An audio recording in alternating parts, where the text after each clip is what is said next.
want to take a moment to try to answer that question. Well, why'd you do this?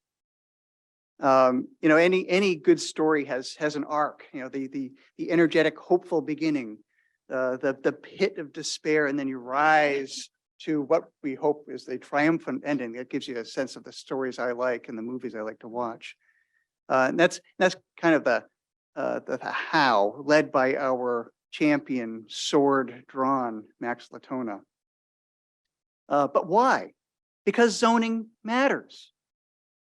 Zoning impacts people. It impacts people's property and their rights, value of property. It affects their lives. It affects, obviously, how our communities develop. That's its purpose, right? It also has statewide implications. Zoning impacts in aggregate how our state develops, how our economy performs, whether we can provide sufficient homes for people.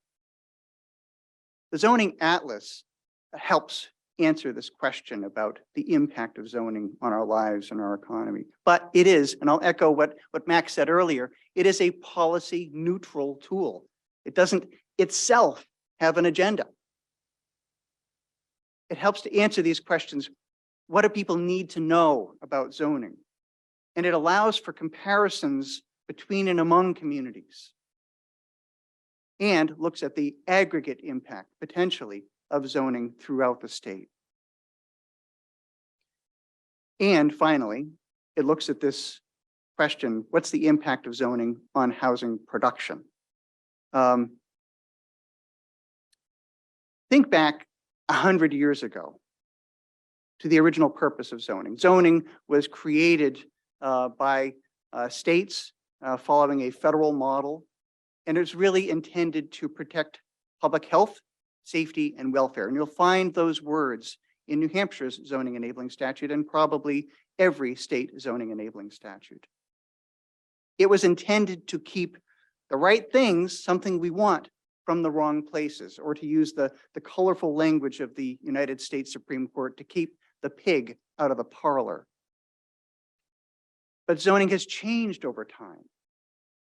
Its purpose has changed. And here in New Hampshire, and as we've seen elsewhere as well, in response to the building booms of the 1970s and the 1980s, many communities responded to adopt restrictive zoning policies to limit development, particularly housing development, and to limit or prohibit just about any kind of housing development except for single-family homes on large lots. And we are left with that legacy today. So state law matters. New Hampshire is not a home rule state. Anything that a municipality, anything that a city or town wants to do, it has to look to an enactment of the legislature, granting it the power to do so. And that means the legislature can and does say how to use that power, recognizing that some municipalities will only do the bare minimum to meet any statutory requirement, regardless of what the outcome might be. Now we see these limitations on the power of zoning enacted by the legislature in a couple of examples that we've already talked about. The accessory dwelling unit law established by the legislature in 2016 is a limitation on how municipalities can use zoning. And many people and many municipalities use that law's flexibility, the inherent flexibility, to make accessory dwelling unit development very difficult or almost impossible. And you saw the map that Noah showed, the parking requirements in some communities. And there are others too. The workforce housing law enacted by the legislature in 2008 is another limitation on how municipalities can use zoning. And it says, among many other things, that municipalities must allow in some place 5+ unit structures. So at least 5 units in a structure that is affordable. As a result, and Noah talked about this too, as a result, in some communities, it's actually easier to develop a 5-plex than it is a duplex. And that just defies logic. But that is the outcome of the law. And community decisions matter. Zoning here in New Hampshire, because the state law has delegated to the towns, it is inherently local and it's importantly local. And many communities are already doing great work and have had really hard conversations about their contributions to housing and the housing crisis. We have some right now. Newmarket just had some really hard conversations about allowing for detached accessory dwelling units. And Manchester is having some great conversations right now about how they're addressing the housing challenges and looking at pieces of their zoning to make changes.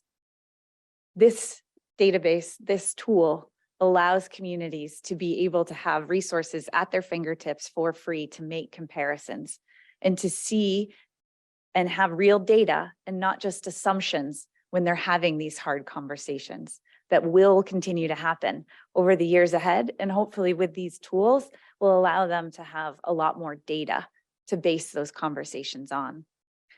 So the Atlas allows you to compare and contrast communities, right? In my small town, I don't necessarily want to compare myself to Nashua or to Manchester, but I can look at other small communities across the state, and I can also see neighborhoods across the state and be like, you know what, I really love when I drive through that neighborhood.